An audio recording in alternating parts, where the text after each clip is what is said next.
stability test. This is essentially a plank with your feet on a physio ball, and the measure is how long you can hold that position.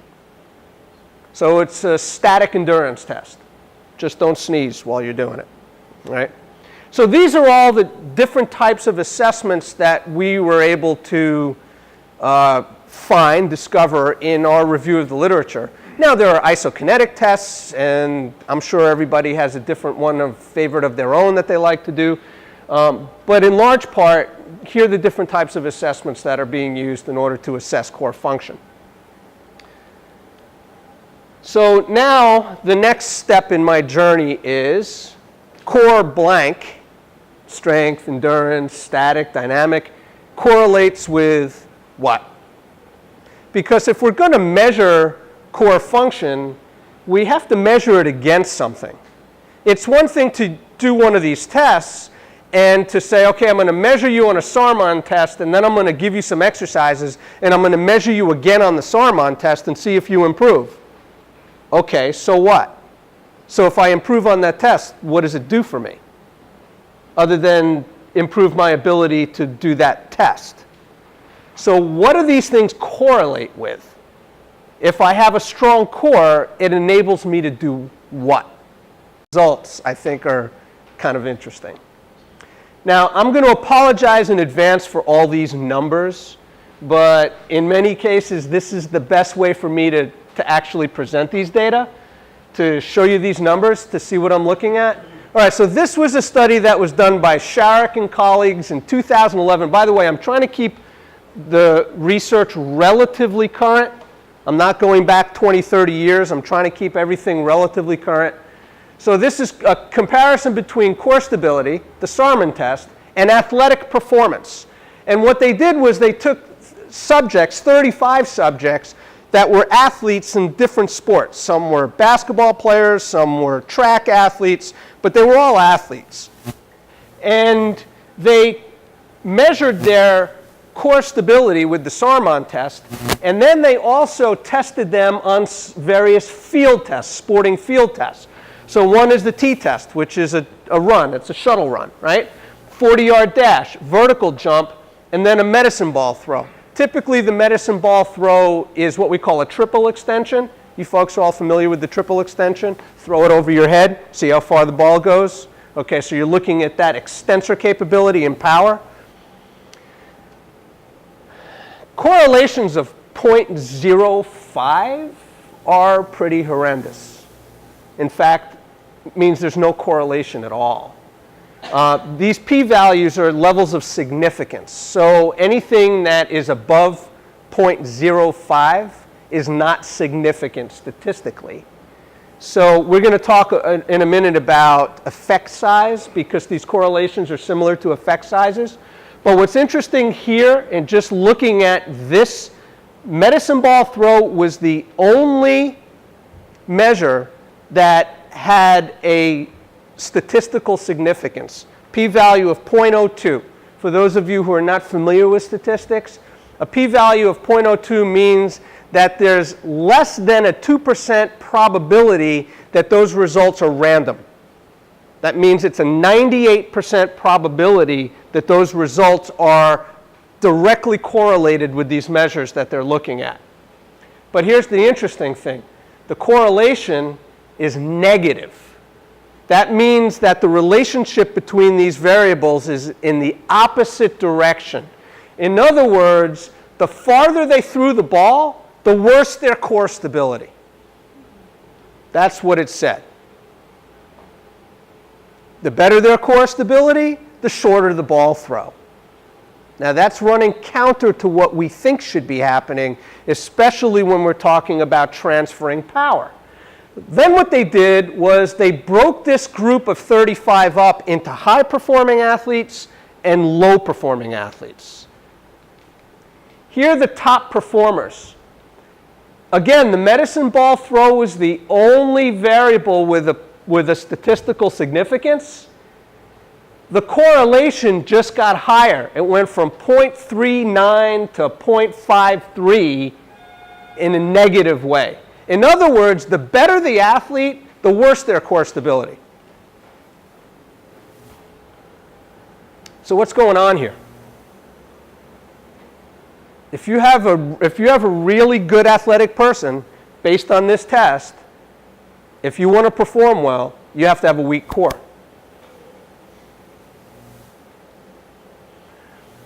This was a study that was done by Nesser and Lee. By the way, Tom Nesser, I'm going to present a lot of data from Tom Nesser's lab because he's hot on the trail of this thing.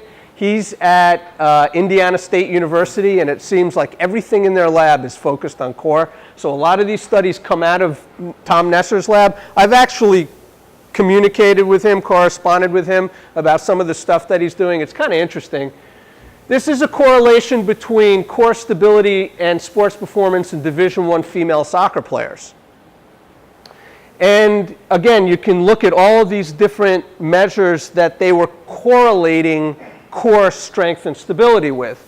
20-meter dash, 40-meter dash, shuttle run, counter movement jump, squat, absolute squat weight, and then squat weight normalized by body weight, bench press absolute weight, and bench press normalized by body weight. Now, I want to, by the way, these are the McGill tests, so these are those static measures. None of these is significant. Not one of these is significant statistically. But the other thing that I want to point out, and I mentioned before about effect size, when you have a statistical significance, sometimes just because something is statistically significant doesn't make it meaningful. Right? So sometimes the size of the effect that we're looking at is so small that even though there's statistical significance, practically speaking, it's meaningless. And the way you do an effect size is you take the difference in the means and you divide it by the standard deviation. And generally, if you have an effect size of 0.5 to 0.7, we call that a moderately significant, moderately meaningful effect. If you have an effect size of 0.8 or higher, that's a meaningful effect. Same thing on a correlation matrix. So when I show you some of these correlations, if you see correlations around 0.8, that's a strong correlation. If you see correlations of 0.4, 0.3, 0.2, that's a really poor correlation. Even if it's statistically significant, it doesn't have much of an effect size to it. So it doesn't have much meaning. So in this study, he's looking at all of these different performance variables, and all of these values have correlation coefficients of 0.4 and smaller. In other words, they don't correlate with these McGill tests. So these static measures don't correlate with athletic performance in female soccer players.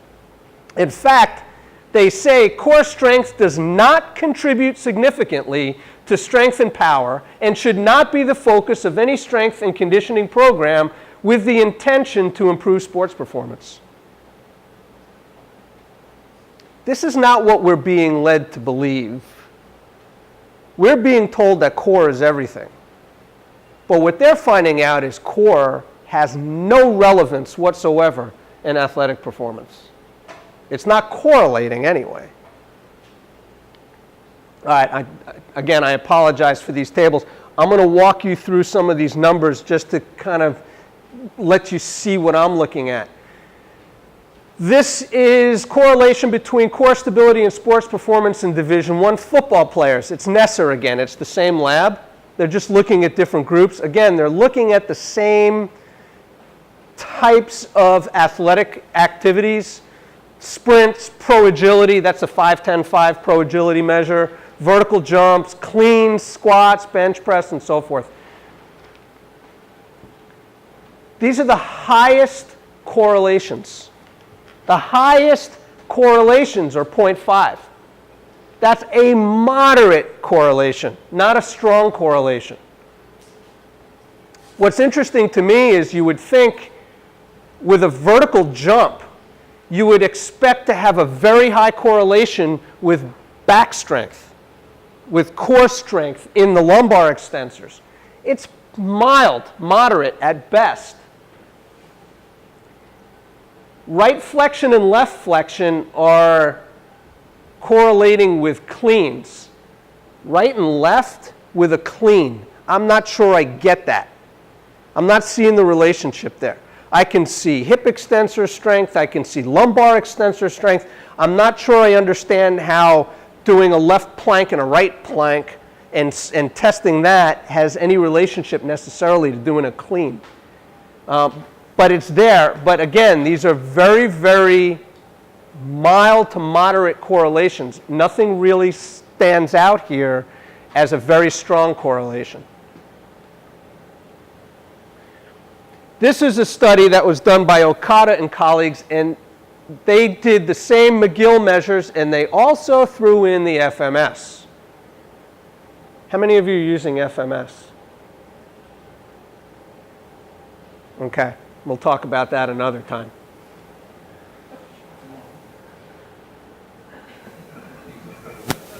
We could talk about it today too, but I will tell you that FMS correlates with nothing. Functional movement screen, right? It's for those who have been in a hole or a cave for the last 2 years. Yeah, FMS is not correlating with anything at the moment. But, so they were looking at, the BOM is their term for the triple extension overhead. It's the backwards overhead medicine ball throw. The TR is a run, it's like a T run.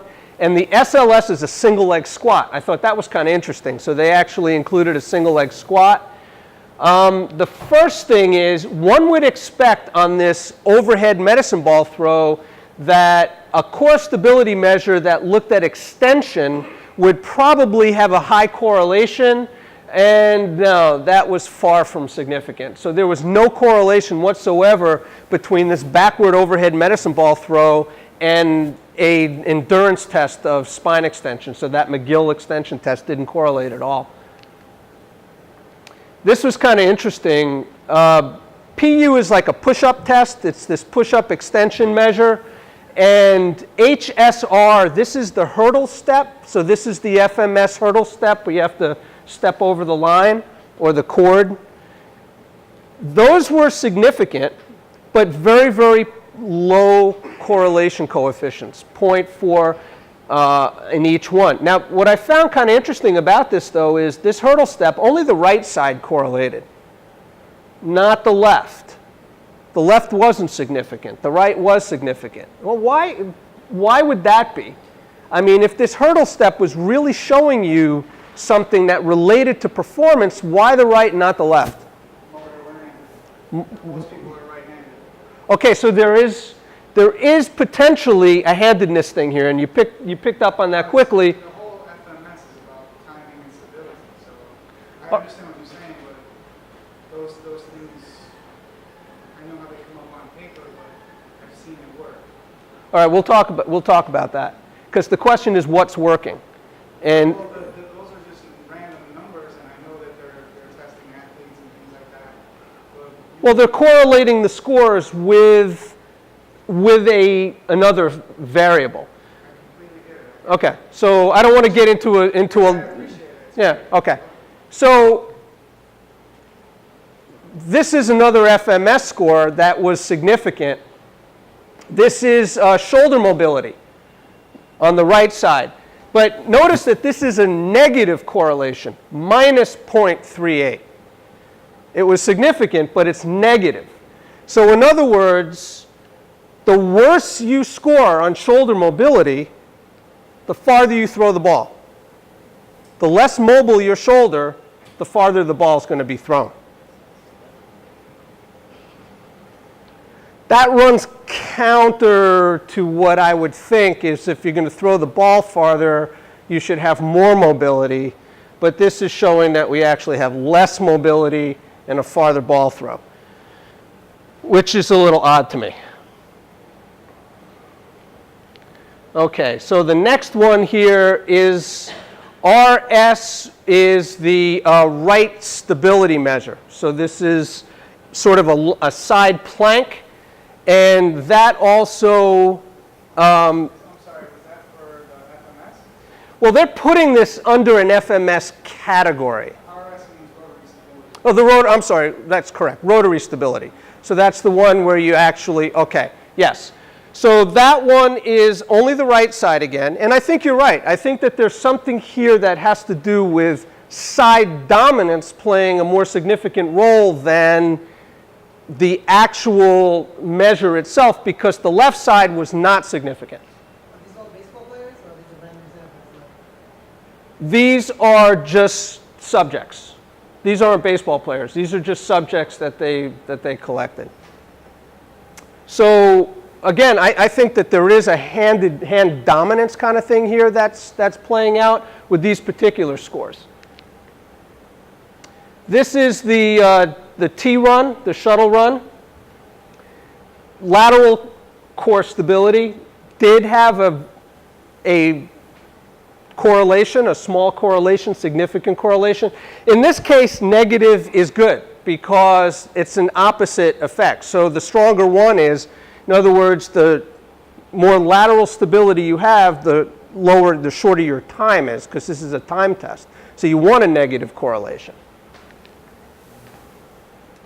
Hurdle step right, again, was correlating with this, but not hurdle step left. And this shoulder mobility, again. Now, how shoulder mobility correlates with a shuttle run, I'm not quite sure. So, mobility-wise, if you have a limited range of motion, how are you going to put good timing on that range of motion? So if you have poor shoulder mobility, and you're trying to stabilize that shoulder, then you're only stabilizing, let's say, 70% of it instead of the whole thing. So then you're getting into top bands and prime movers.